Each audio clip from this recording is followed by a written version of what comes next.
Welcome back to Progressively Incorrect. My name is Dr. Zach Rochelle, and this week I am excited to be bringing you the second episode of my series on direct instruction, this time with Linda Carnine, Susie Andrist, and Jerry Silbert.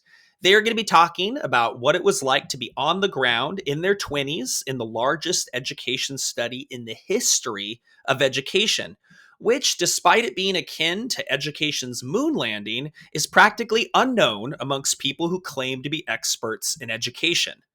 This podcast is brought to you by John Catt Educational, which is hosting its online cognitive science conference on May 8th, 2024. I will be talking about what teachers need to know about how to explain stuff better. And since all John Catt conferences can be accessed online up to 6 months after the content is posted, I highly encourage you to register and gain access to my presentation, as well as all of the presentations that will be on offer from some of the best minds in education. You can access the registration information in these show notes. Now, that is enough from me. If you like this podcast, be sure to rate, subscribe, and share with all of your friends. I only do this to connect teachers to better ways of doing things, and your support is greatly appreciated. Let's now go on over to this special episode of the DI podcast on Project Follow-Through. Welcome back, Zig fans. My name is Dr. Zach Rochelle. I am a teacher, a parent, and the host of this show, the Direct Instruction Podcast.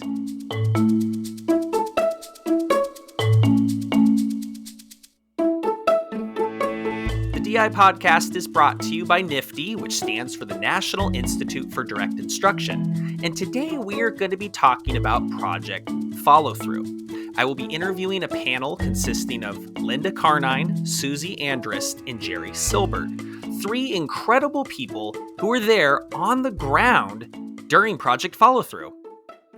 But what was Project Follow-Through? To answer that question, I've asked Jean Stockard, an empirical social scientist, if I could read you an excerpt of her writing on this topic. Jean will be coming on the Direct Instruction podcast next episode to talk about the effectiveness of direct instruction based on her synthesis of over 5 decades of research. It is a fascinating interview that should not be missed. So, let's begin, shall we? Project Follow-Through was probably the largest study of educational interventions that was ever conducted, either in the United States or elsewhere. While it is now largely forgotten, at the time it embodied many of the hopes and ideals of those who wanted a more just and equitable society and believed that education had an important role to play in those endeavors. Follow-Through emerged from President Lyndon Johnson's War on Poverty, announced in his 1964 State of the Union address in Congress. Project Follow-Through was originally conceived as a service project that would extend the types of support provided in Head Start to students in the primary grades. When it became clear that the cost of such an endeavor would be very large, the purpose was changed to determining the most effective educational interventions for students from low-income households. The Office of Education developed a research design called Planned Variation. In contrast to a carefully controlled laboratory setting, this design would involve the implementation of educational innovations in real-life settings, but in the very best way possible.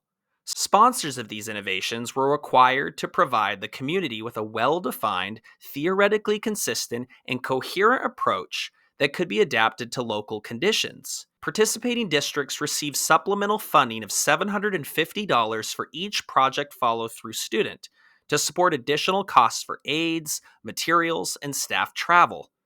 In addition, all children were provided health and dental care, as well as nutritious food through meal programs. In total, Follow-Through served over 10,000 students from low-income households in 180 communities at a cost at that time of $500 million, a research expenditure that will likely never again be matched. 18 educational programs were initially involved in Follow-Through. The programs represented the most popular educational approaches at the time, but varied in theoretical orientations and basic assumptions about how children learn. All except direct instruction have been developed by academics strongly influenced by educational theorists such as Jean Piaget or John Dewey. Importantly, Each of the models, or their derivatives, is still prominent within education today in the various developmental, constructivist, inquiry based, and similar approaches. Accounts of follow through usually divide the programs into three general groups based on their underlying assumptions. Some, termed affective skills models, assumed that socio emotional development was most important. Schools and classrooms that promoted children's self esteem and positive peer interactions and built on children's own interests were thought to be most successful. Other models were termed cognitive and conceptual skills models. These approaches were based on cognitive developmental theory and the work of Piaget, assuming that children from low income households were behind their peers because they lacked sufficient cognitive experiences. These models incorporated approaches such as self directed learning, a language experience approach similar to whole language, and an emphasis on students' learning styles. The models in the third group were termed basic skills models. These programs assumed that behaviors are learned and that children from low income households lag behind because they had not been adequately taught. As would be expected, the evaluators placed direct instruction in this group. In addition to having very different views of key influences on student learning, the models differed in the extent to which they were structured or teacher led. The DI and behavior analysis models were the most structured, while the Bank Street and open education models were least structured. Before starting to participate in follow through, all students were administered a nationally normed instrument that examined basic skills in language, reading, and math. Other measures were used at the end of the school year. Affective skills were measured with an intellectual achievement responsibility scale, which tapped students' locus of control, thought to be a key element in students' self concept and self efficacy. Cognitive and conceptual skills were measured with subscales of the nationally normed Metropolitan Achievement Test, which focused on conceptual elements of mathematics and reading, and Raven's colored progressive matrices, a cognitive test thought to measure analytic ability and cognitive reasoning. Recognizing that it can take time and care to fully implement new programs, the Office of Education specified that no data would be published until programs had been in place for 8 years. They believed that this would allow substantial time for schools, teachers, and students to demonstrate the results of their best efforts. This extensive time frame, coupled with the wide range of assessment data, let the researchers compare the impact of the various programs in several ways. Did results differ across measures? Did results vary with the amount of exposure to a program? Did cohorts who entered the program in later years, when their programs were more established, have better results than those who entered at the start? Did results vary with different methods of analysis? And so forth. ABT associates were responsible for analyzing the data, and their official formal evaluation was released in 1977. The results were clear-cut and strong. Students from the DI sites significantly outperformed students in the comparison schools in all three areas that were measured: basic skills, cognitive skills, and affective measures. No other program had positive results in all three areas, nor did any other program have as many positive results as DI. Perhaps most striking was the lack of association between the stated aims of the programs and the outcomes. Programs designed to promote cognitive development had no significantly positive results, and two of those programs had large numbers of negative results.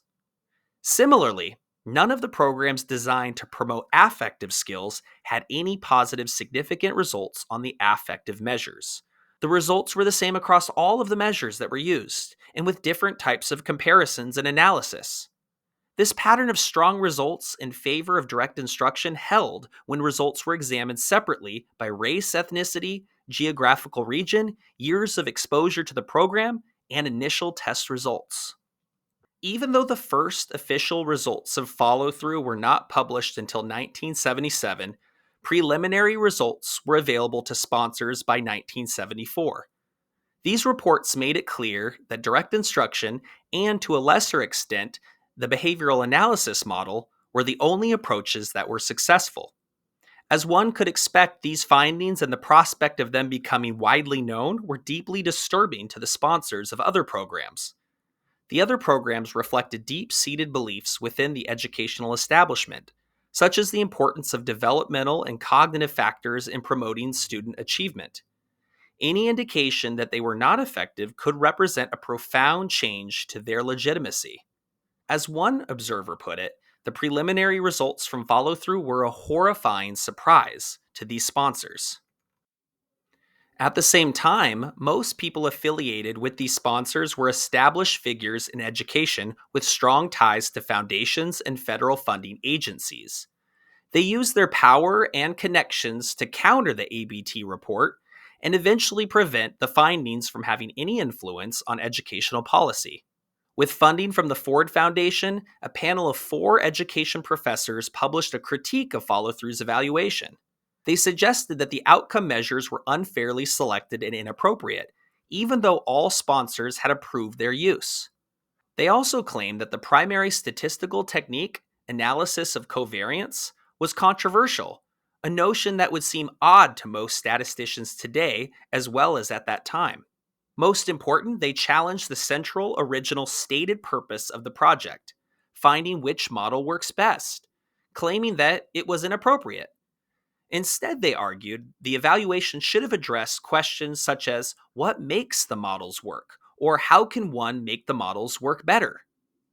The final, official statement on the results of follow through simply reported on the programs as an aggregate, with no details about the results from individual sponsors. In other words, results from all of the programs were grouped together. Because only one of the 9 programs, DI, had consistently positive results, its success was disguised within the combined findings. Thus, the official statement from the federal government was that follow through had failed, neglecting to mention that one program had succeeded.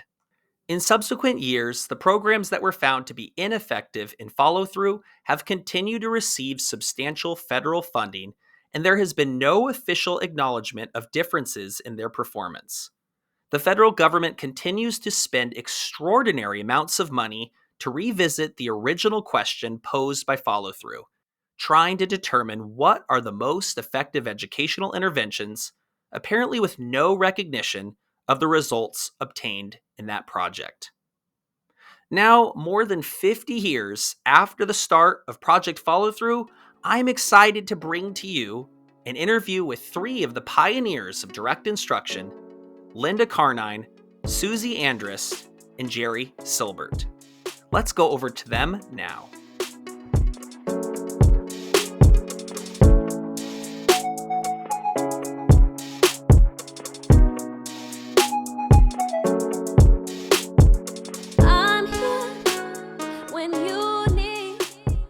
Well, hello, everyone.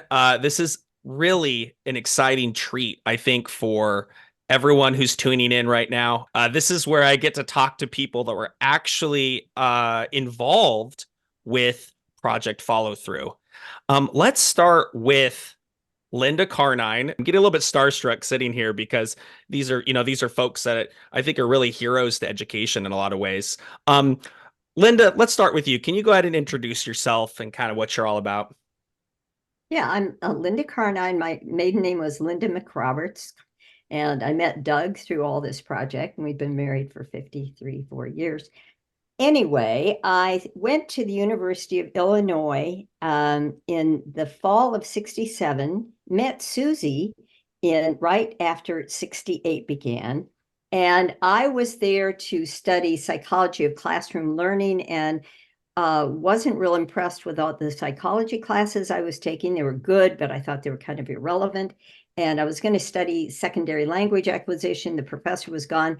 So Jessica Daniels, who was a Black woman in my graduate program with Dick Anderson at the research lab, suggested I go over and look at what was happening at this preschool because it was really interesting.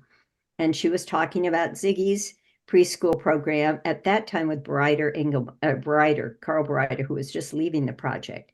And so I went over there and I really was intrigued. I thought this is the farthest thing, what I thought I was going to come and study, but starting at the ground level, this was it. So I was there with Susie and we started taking classes with Ziggy and teaching the little 4-year-olds. It was like, Oh, I never thought I'd be doing that. So that's how I started. Well, that's And perfect. there were no scripted, well, Distar Reading 1 was in its preliminary form, so they were ditto runoff copies. But for math and language, we would sit and watch Jean or Zig teach and take notes on what they were doing. And then we would teach from our notes the next day. That's right. And And we gave a lot of raisins to our kids. Ziggy would come Yes, and right. say, "You want to see my muscles?" And the kids would go, "Yeah." He had all sorts of reinforcers we didn't have. And then we'd say, "Okay, good job." I mean, the kids got so sick of raisins, they would be on the floor. We were trying to, we got better. well, Susie, how about you introduce yourself as well? Well, I had kind of a similar strange beginning or introduction, how I landed there. I was a school psych major and needed to take many hours of special ed. And I was really sick and tired of sitting in lecture halls with 200 and 300 other people. And so a friend of mine who had come to be familiar with Ziggy, was working with Ziggy, told me about the preschool. And I, like Linda, I went over and observed and was just blown away. And so that's how I signed up. And that's just when follow through was beginning to be birthed. Yeah. And then also on our panel today, we have Jerry. Do you want to go ahead and introduce yourself, Jerry? Hi, Jerry Silbert, originally from New York, and then I got to Oregon after spending several years in Minnesota, taking a teacher corps program to become a teacher. I had originally been involved in business and civil rights stuff, and as I took courses, one course was worse than another. So when I graduated I felt I knew absolutely nothing about how to teach kids. And there was one book that a professor showed me by this guy named Engelman. And I said to myself, if I want to be involved in education, I would like to know how to teach so I can be an ally to the kids and not somebody, who hurts them inadvertently. So I got on a train and came out to Oregon. I wasn't quite sure where Oregon was. I knew it was next to the state with the potatoes. So I I got know. I got to Oregon and I looked up Engelman and I knocked on the door and they had an opening, and that was uh, my entrance to Project Follow Through, which was all that I wanted. It was such a wonderful thing for me to be part of that. It was such an honor to be part of that.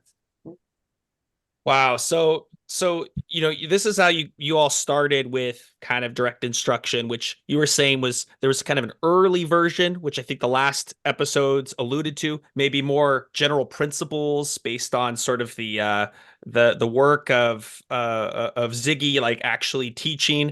It wasn't so much formalized until this opportunity comes about, Project Follow Through. Um, kind of how did that get started? Like, how was that pitched to you? I'm curious, like when you first heard about it, Linda. Well, it just came in as a project that Ziggy had heard about, and then Wes Becker, who Susie, you knew Wes. Ziggy didn't have a PhD at the university; he only had a BA in philosophy, and he needed another sponsor at the University of Illinois in order to participate in such a project. So that was when Wes came over. And they started looking together at what they could do and said, let's do it and pull it together. Wes was very impressed with the way Ziggy had analyzed not only all of the parts of reading, and I have to say, 1990s and so on, the National Reading Panel differentiated all those critical elements of reading. Ziggy had them figured out in the 60s. Phonemic awareness, phonics, fluency, comprehension, vocabulary. He had it, and he had built that into his system. And in the math, he was doing the same thing. And language, which really was a part of the reading, he'd really focused on the logical thinking. He was a philosophy major, logical thinking, and all the basic concepts that you need in school. So he had those parts already figured out, and Wes was blown away, said, let's do it. Let's get on this and try to get this project in schools all across America. So we had, 18 different projects, but we didn't start, but I think you said, Susie, with 13 the first year. 13, I'm pretty sure. And it was that summer we got in there. And how could you not just get swept up? I mean, it was like, okay, this is brilliant. This guy is a genius. Well, let's give it a try. Yeah. And so you're on a flight. I mean, you were flown out. Where were you stationed? Were you all just given different places, different sites to go to, and all of a sudden you're flown out there? And where did you stay? Maybe we'll go to Susie. My primary site was the Rosebud Reservation in South Dakota, and I stayed at the motel in Mission, South Dakota. I had my 21st birthday at the bowling alley in Mission, South Dakota. Famous place. Piece of coconut cream pie. Anyway, so yes, we were flown. I mean, most of us were still based at the University of Illinois. Some people were assigned to permanent staff positions in specific locations, but Linda and I were both ones who traveled back and forth from the University of Illinois. And yeah, so South Dakota was my primary one for years, for 7 years, I think. The first year I also did some work in Grand Rapids, Michigan. Yeah. And what about you, Jerry? I got to go because I came a little later than everybody. I was kind of like a substitute player. So whenever they needed somebody, I went. One of the places I went to kind of tragically was Rose School in Uvalde. We were at that school for years. And I remember one time speaking to a school board member or a person in the community talking about how well the kids were doing. And there wasn't the great enthusiasm that I thought there would be. And somebody told me and said, well, there are just so many jobs in Uvalde, right? This is a school with mostly Hispanic kids, right? So that was kind of an ugly statement there. But I also got to go to New York City and to Brooklyn, down to South Carolina, the lowest income county in the country. So I got to see a lot of DI. And what was amazing was the success that I saw from place to place to place, and the hard work and how people with enough support, people could be good. I wanted to add just one thing too, because it was so interesting. I grew up in southern Idaho, and it's pretty white. And the first place I got to go right off the bat was just down from Champaign-Urbana in East St. Louis, Illinois. And I'd never really been around Black people. And I got to work with basically, and I've said this to so many people, the 10 best teachers of my life. They were incredible. They were handpicked really because of the foresight of the director of the program, Geraldine Jenkins. But these teachers taught, we used to say like their pants were on fire. They gave their all to all these kids. But what was really, they knew I was green. I mean, I'd barely been in a classroom, and they were so wonderful to me in so many ways. But the thing that made me really convinced that what we were doing was important was that the teachers started coming to me after I did the original training. It was awkward and they were kind of wondering and stuff. They got into it and they keep coming and saying, I'm teaching Gerald, and he's never been able to learn from what I've done in the past. And this program is really helping. It's helping me teach all the kids, and I've never been able to reach them all. And that was what really convinced me we were onto something right, because they told me this program really is working. And that was very powerful. When I went to Williamsburg County, where Jerry's talking about, Judy Slaughter and I basically integrated the place. She was Black. We went into the restaurant, and all you heard were the forks dropping on the plates because they'd never seen an integrated couple come in. And there it was again, really, it was almost third world because the houses were on stilts, and we had real challenges, even finding kids' birth dates in a lot of the schools. I just didn't know. But when they got in there and we kept monitoring, working with them, they just came up just like everybody else. Our experience is same in Tupelo. That wasn't integrated too. They didn't integrate until Title I. They were going to lose all their Title I money in 74. So all the places we went were just such an experience to see how different it is all across the country. Yeah. And I just felt like, oh man, what a difference it made for the teachers to tell them, hear them say this program really works.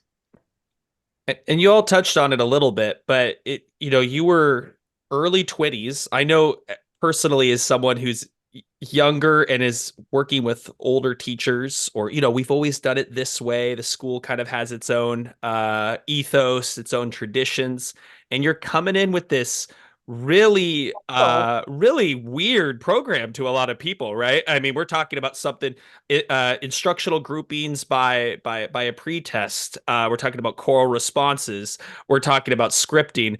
I'm curious, let's go to Susie. Kind of what were the initial reactions when you came in to the first site? It varied quite a bit for me in South Dakota. A few of the teachers were, I would say, tolerant. Some of them were extremely skeptical. But I think between the demonstrations that I could do, and then Ziggy made a couple of trips to South Dakota and kind of knocked the socks off of the people who saw him work with the kids. And because the kids there had a reputation of just being very, kind of shrunk into themselves and not outgoing at all. And so the whole DI approach of unison choral responding was very counter to their culture. But those kids responded in an amazing way. They really were excited about what they were doing and expressive, and just really, kind of opened up. Yeah. And I think once the teachers saw that, it was, it helped a lot that they could accept us. Yeah. With this radical approach. I remember when I first started teaching with corrective math, and like I'm holding the teacher presentation book right here, and I remember this girl in the front who it kind of has notoriously bad behavior, and she's eyeballing the presentation, book, and and after a longest time she's like, "So are you gonna like always use this book?" I'm like, "Yep, I'm always going to use this book." And she came up with the idea herself. She said, "I'd really appreciate it if you just at the top of the board, you just wrote what lesson we're on so we can sort of start counting up," right? It was kind of she hadn't seen, I think, a teacher teaching with any sort of structured materials like that before. Jerry, I want to ask about your experience there. Like, kind of, you mentioned it, the reception wasn't necessarily the warmest at the beginning. What I found was December was the big time when they came back from winter vacation. That's when teachers would come to me and say, they remembered this stuff. They always used to forget, but with this program, they're remembering. And I found a lot of teachers that was the end of the battle, and they're being much more receptive and wanting to learn more. And so these programs, Project Follow, focused on reading and math, but also in there was language and spelling, more than just phonics, more than number facts, right? We're talking about there's also the full programs. Maybe Linda, you can touch on kind of what those programs looked like at the time and how they may have evolved since then.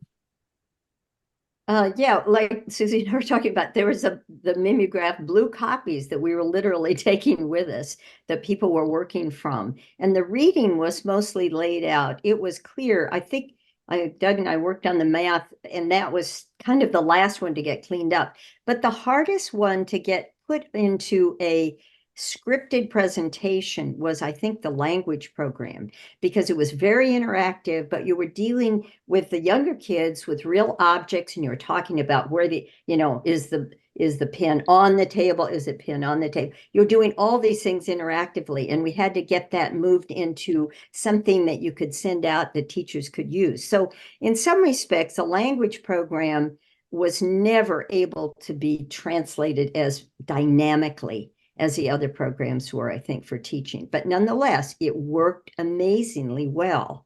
It just wasn't, as much, real, working with manipulatives and all that sort of thing. It was really nice.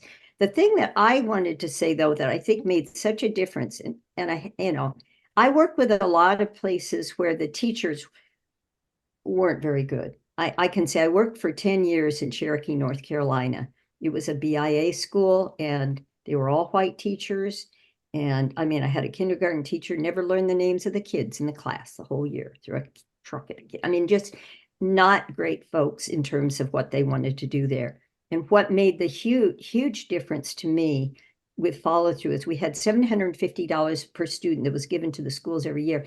And we hired as educational assistants to help.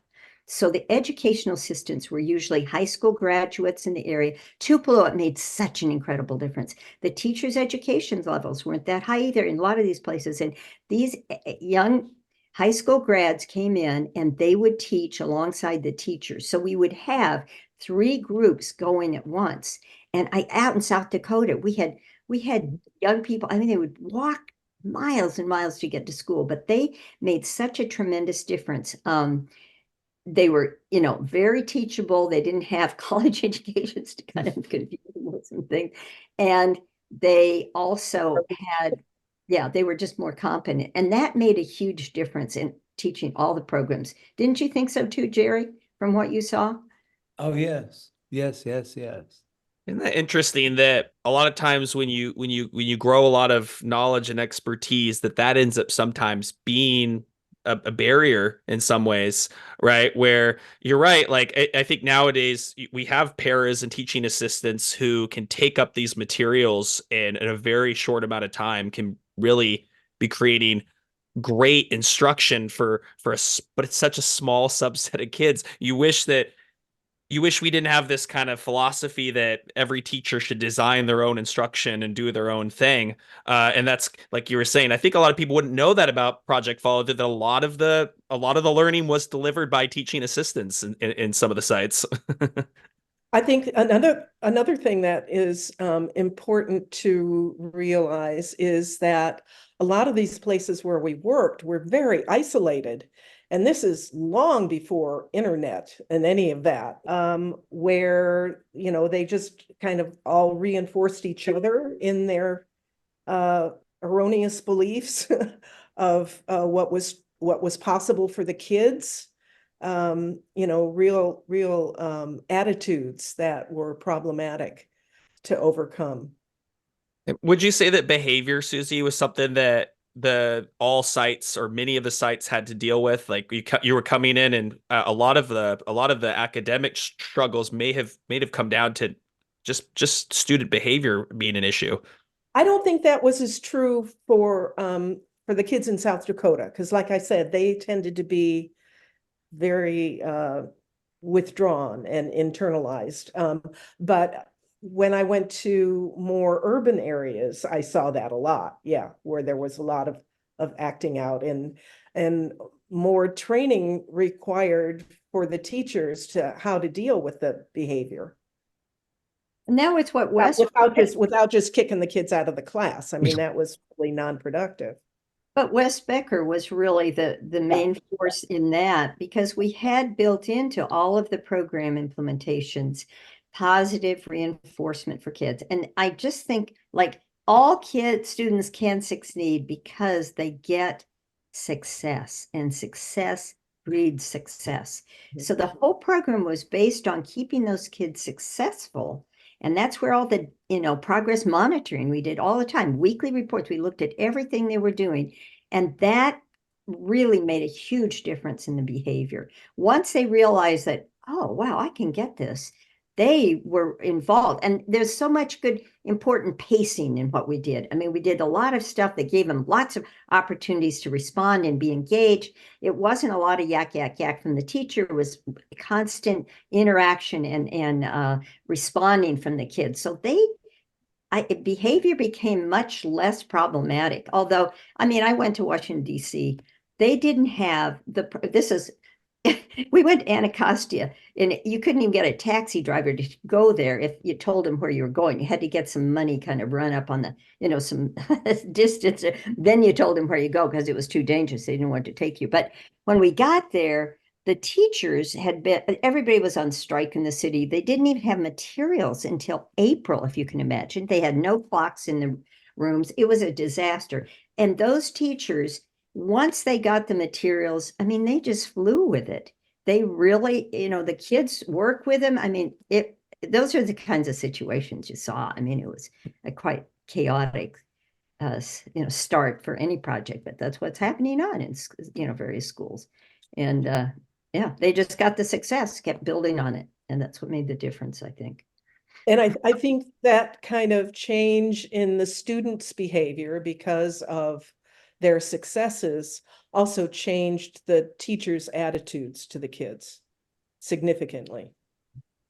Wow. Well, Yeah. well, I did ask each of you to come with a story or two, something that kind of maybe would jump out to the listeners about your experience on the ground during follow through.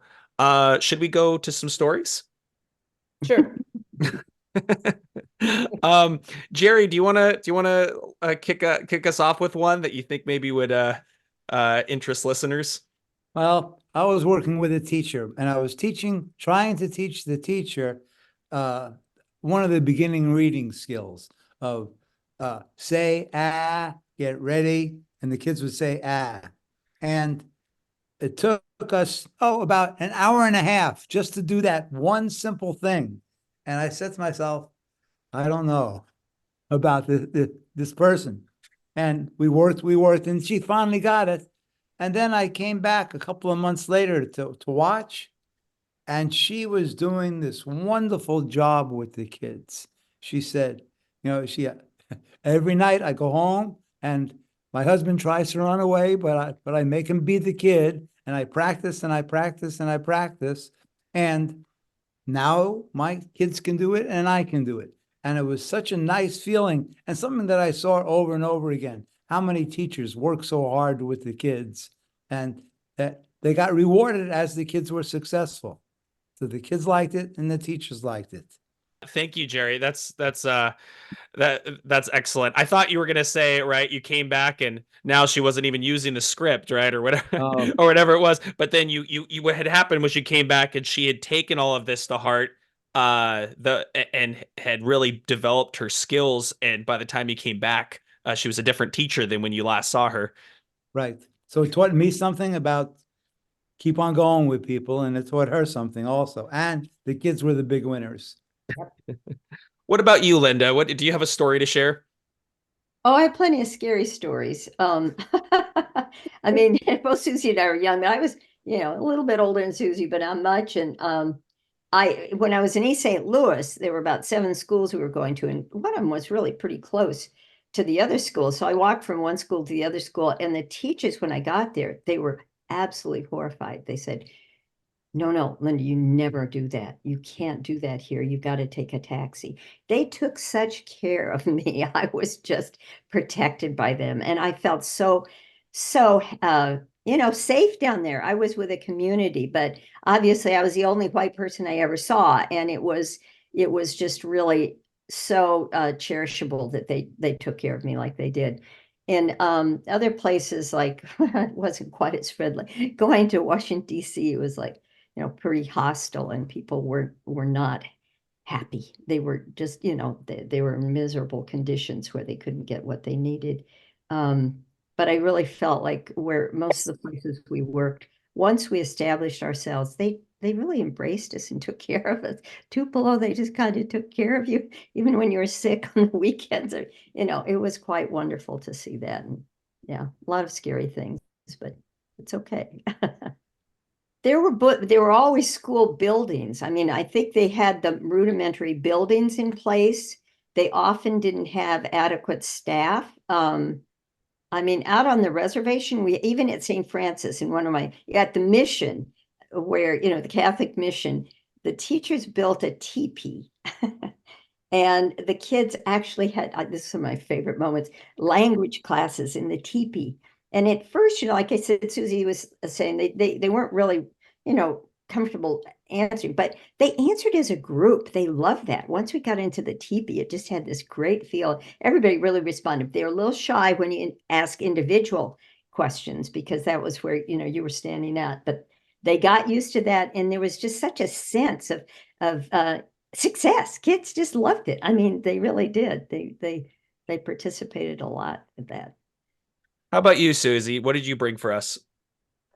Well, I have one story that I want to share, especially, but Linda's mention of St. Francis reminded me that this was a Catholic mission school, and the primary teacher there, before school started the very first year, built a series of little kind of cubbies so that each kid had a cubby, which was their own special space. And, many of these kids were living in dirt floor homes, and, they were lucky if they had a chair to sit on.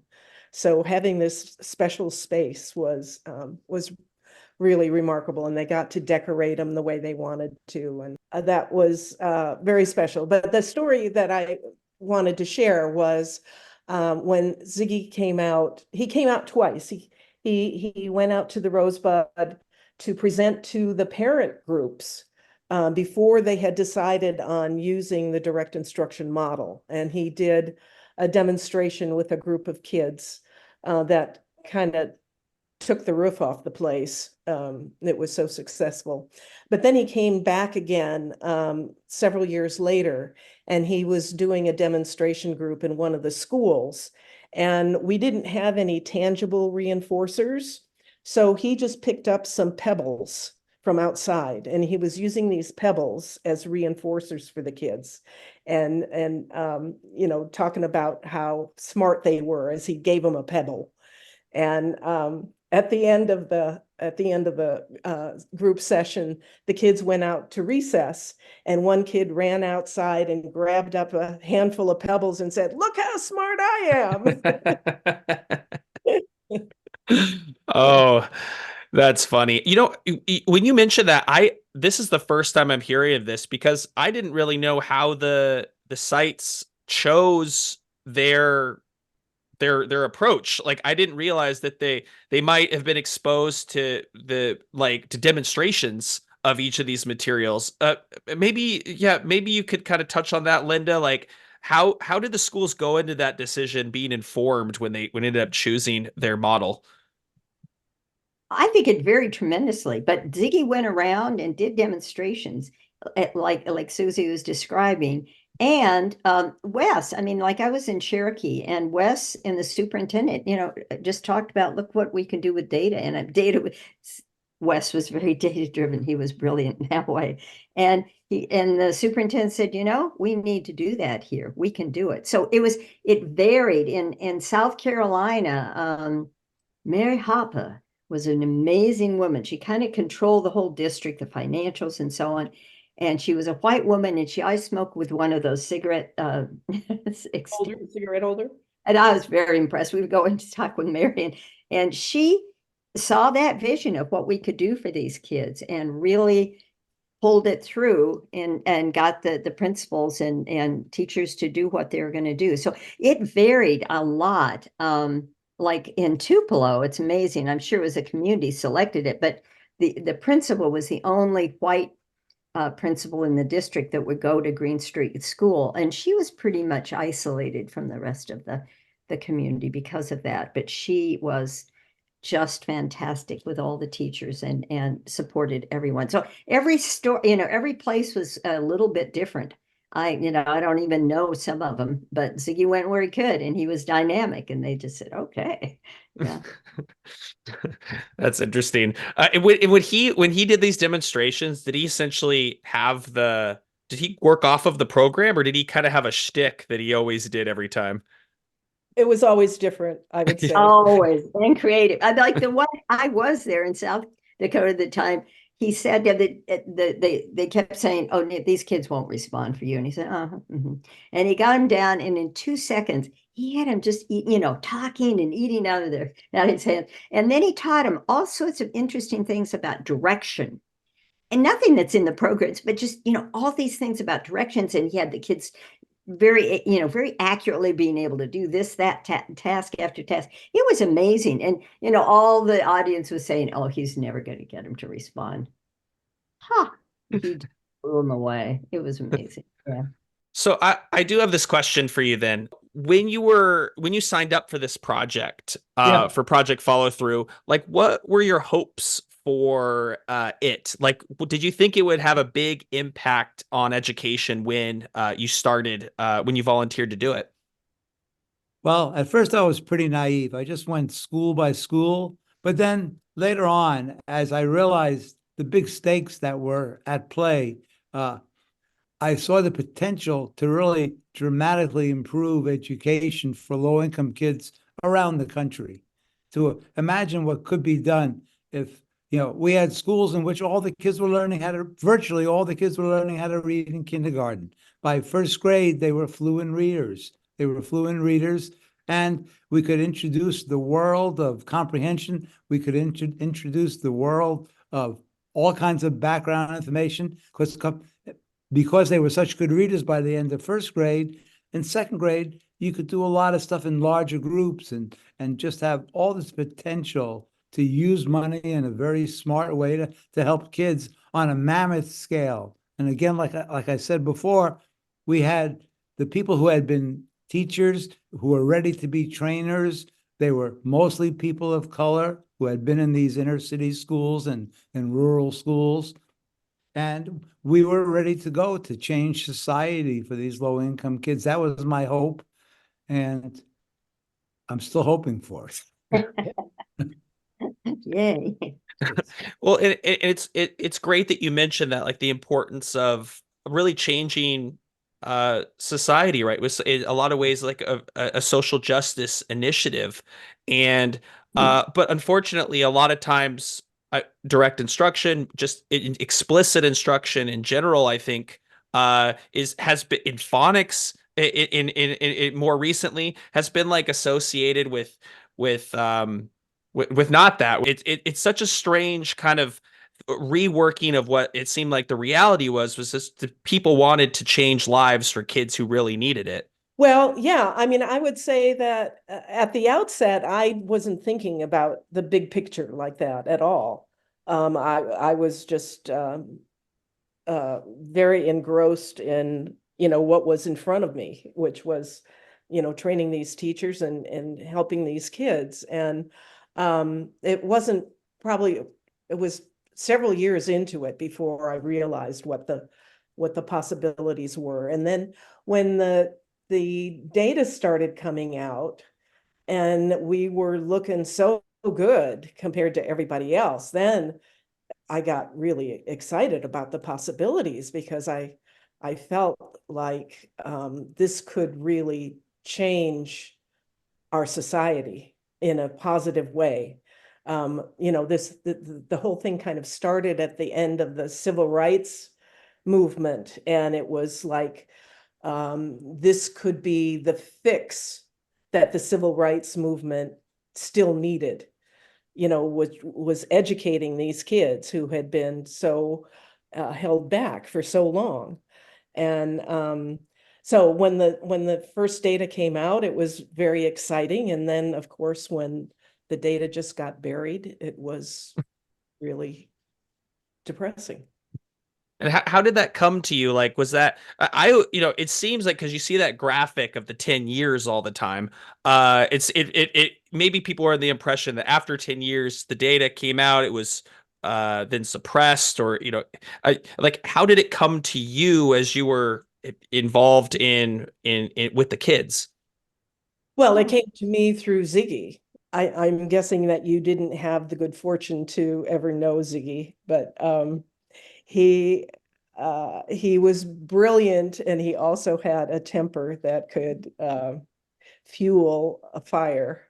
And so he was not happy with what happened after that really positive data came out. And because the whole idea at the outset of follow through was that they were intent on finding the best approach to teaching, quote, disadvantaged, unquote, disadvantaged kids, and then to, make funding contingent on using something that has been demonstrated to work.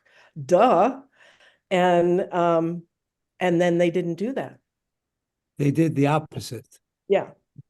Yeah. If anything, they gave more money to the models that were not working, hoping that more money would improve them, which of course never happened. So it just turned out to be all backwards and upside down. In a way, we kind of, you think about it, we had the cure for something as bad as cancer in the communities, people of color. These kids being destroyed at the age of 7 and 8 and being put into selling drugs and having no options. And we had a solution, right? We actually, we had data. We had all kinds of research data. And it was manipulated because that type of education wasn't popular. Well, it's like with a surgeon, you do what you have to do to be successful. And here, that didn't happen. Did it surprise you? This will be for Linda. Did it surprise you when you found out that the results were across the board and not just in the basic skills category? Like, did you think, like, as you were doing this, that we're going to win the basic skills assessment race, but maybe the other models will win in the affective measures? Yeah, I really didn't. I didn't know about all the different measures and how much they meant and so on. And so I thought, yeah, we're going to be really good in basic skills. Kids will know how to read, they'll do the math, they'll be, have good language skills. But I was actually not that surprised when our kids also came out so high in the affective measures of how they felt, because we built in that sense of success. That was what you learned it, and you patted yourself on the back. You did a great job. So that success, like I said, kept building greater success. And so I wasn't that surprised. The cognitive area, I think I was surprised at, because I really wasn't sure what that meant. And obviously, in all the measures that they used, direct instruction was the best too. And I kind of say that probably comes from Ziggy's background in basic logic and the basic thinking tools that he was trying to teach to students that I don't think have ever been incorporated in programs as systematically as they have been in direct instruction. So yeah, it started making sense. I can say I got an glimmer of the hostility for the model, because one time, kind of midway, I don't even know what year it was, but Wes was busy, Ziggy had a big appointment, Doug couldn't go, and they asked me to go to a national convention with all the follow-through models and present the data.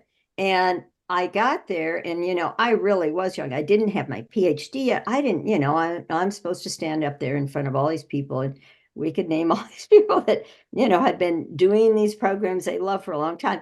Well, I got up and everybody presented their data, and I stood up and I just did, flip the side. Well, then we had this and this, how the kids did, blah, blah, blah. And I looked at the crowd and they were squirming. They looked so angry. I was really freaked out. I mean, if I could have run from the stage, I would have. If they'd had rotten eggs, I know they would have thrown them. They were squirming in their seats. And I thought, I'm just sharing. I'm just sharing what we've done. I haven't said anything bad. It's just what's there. And so it did give me a glimmer of the hostility in the educational world for what we were trying to do, which really doesn't make a lot of sense to me even today. But, people have so many beliefs and philosophies and they don't look at evidence. And we focused on, I love the way Ziggy said it. I mean, we worked on just making sure, and this is what probably made us different, that we had a continual stream of kids' data on how they were doing. We worked 24/7. I can tell you, I mean, I consulted from Eugene to Cherokee to, South Carolina, all these places.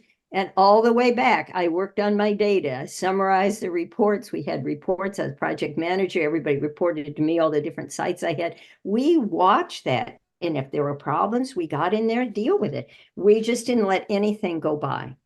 And we had videotapes we'd send to teachers. Remember the videotaping, Susie? When we do videotapes of people and we'd send back, corrections on that way if it helped. We had so many ways of trying to work with people. Yeah. So, And all the reports were about kids' performance. yeah, that's Yeah. all we focused on. Program they- specific, program specific. Yeah. Right. Yeah. Did they learn what the teacher had taught? If Right. not, we're going to teach it again. Yeah. Wow. I mean, and you talk about beliefs, and we've alluded to it, that the more kind of open models, the discovery models, those that kind of follow the child-centered kind of education, those in a lot of ways showed negative data. Actually had a worse impact than if an intervention had not taken place with them, which is pretty incredible, actually. And I understand that's part of the reason why the data was squelched, was because so much money had been spent to negative effect, basically. Yeah, that there just was not, there were only 2 models that had a positive effect, and they didn't want that to be known. So, and what's really so sad and devastating to me now is that this is still true. It hasn't changed that much. Like the really open curriculum stuff that just keeps recycling, it keeps recycling. Every 20 years or so, it becomes the big hot new thing, and some other name and a few variations, but it's the same old stuff and it still doesn't work. And they still won't pay attention to what works. Right. And that was repeated in Reading First, because we really had so much success in Reading First. I work with that all over in the Western region, and we had implementations of direct instruction, a lot of the schools and a lot of indigenous schools. And it was the same thing. And they said, oh, well, that doesn't show progress. I don't know how they said it wasn't working, but they managed somehow to, spin it so that, yeah, that wasn't a successful model. It was like, it's like when you look at some of the reports that are out there from the other side, I guess from the losing horses in this race, you read that well, what I observed, my subjective observations of the students, was that they were more responsible, I think, in the open-ended ones, because they were given more freedom to do things, or the students they learned something that really didn't show up on these tests. Yeah. But then there are examples like City Springs, where the kids were phenomenal, or from, Texas with all the program. Yeah, there are just so many examples of where that's been so erroneous. So, It also showed something, I think, that is just now, I almost debunked in online spaces, but still is a myth that exists out there, which is that catering to learning styles of the students, in a lot of ways, this project debunked that, because you could teach students with the same presentation, given they were at the correct level, and you didn't need to look for these fake sort of visual or auditory or anything else like that, and you could still teach everybody. I would say, though, really, if you look at direct instruction lessons, they're incredibly multimodality. There is all of that built in. So, if that is something that works, it works for everybody because it's all integrated in there and they get it. So Exactly. So now that we're here, and you're in a different stage of your career completely than you were back then. I mean, how do you look back at follow through? Like in your honest kind of reflection on it, how do you look back on it? And we could start with you, Linda. I just feel like I had such an honor to be able to work with communities all over the United States. I learned what the United States really was like. So I worked in, Deep South Mississippi, Smithville, Tennessee, Williamsburg County. I worked in all those places as well as, up north and not so much in the West, but I knew the West more. So just learning the United States and being able to work with all these kids and wonderful teachers was an incredible gift. We worked so hard. I was glad I was very young and had the energy. I wouldn't want to do it now. I would say that looking back on it, number one, I think of it as just an amazing adventure. I had never even been on an airplane at that point. So it just, opened my eyes to so many possibilities. And I felt like, I matured much more quickly than I might have otherwise. Looking back on it, I appreciate that if my parents had really understood what I was doing, they would have had a fit. I would have a fit if I knew that my daughter was doing what I did. Driving the back roads of South Dakota in the middle of winter all by myself in a ratty old car. And but it was just an incredible adventure, and it turned out to be an amazing honor to work beside Zig. I mean, Zig was just a really brilliant man, and to have the honor of sitting next to him and his typewriter, for so many years. It was, I still feel the honor of that. Thinking about Ziggy, he was so far ahead of the rest of the education world. And over the years, when I got to travel with him sometimes, and sometimes I spent a lot of time because he'd scare the people, the clerks and we get put on the wrong plane. So a lot of times if we were going down to Texas, we ended up going through Minneapolis and then down to Texas. So he and I got to talk a lot. But what he said was, I'm working really hard now. I'm making real sacrifices with my family, but this is all going to be worth it because when that data comes out, we're going to be able to help a lot of kids. That was always his response. We're going to be able to help a lot of kids. And then over the couple of years, when it was clear that data was not going to be used to help a lot of kids, he had a choice to make. He could have just gotten out of education. He could have just gone into special ed.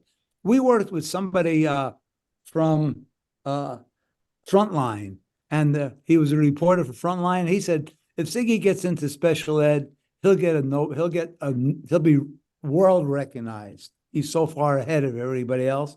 But what Zig did was he kept on preparing programs for poor kids. He made a program called Corrective Reading for kids, and Linda was a co-author, and Susie, for older kids who had failed in school, failed to learn how to read. He made math programs at the higher level. He made video disc programs. He kept on working and doing this work for kids, which was really an amazing thing considering, the great disappointment of having 10 years of your work not be recognized. Well, thank you everybody for coming on the show. We're going to have a lot of great episodes coming up. I know we're going to be talking about some of the research that happened after Project Follow Through in the next episode. So this is like kind of a great starting point for that, looking at the 5 decades really of research that's come out of direct instruction programs. We're also hoping to have we mentioned Doug Carnine a few times. We're hoping to have him on the show as well. So it has been a pleasure. Thank you so much for supporting me and coming on the show. Thank you, Zach. Thank you for the opportunity. Yeah. Yeah, thank you. You'll keep us informed on the upcoming sequences. Of course. I'll probably be in contact with you to ask you questions about, how I can teach better as well with these programs. So, okay. Well, thank you, everybody, and have a great rest of your day. Thank You you. too. Great. Here.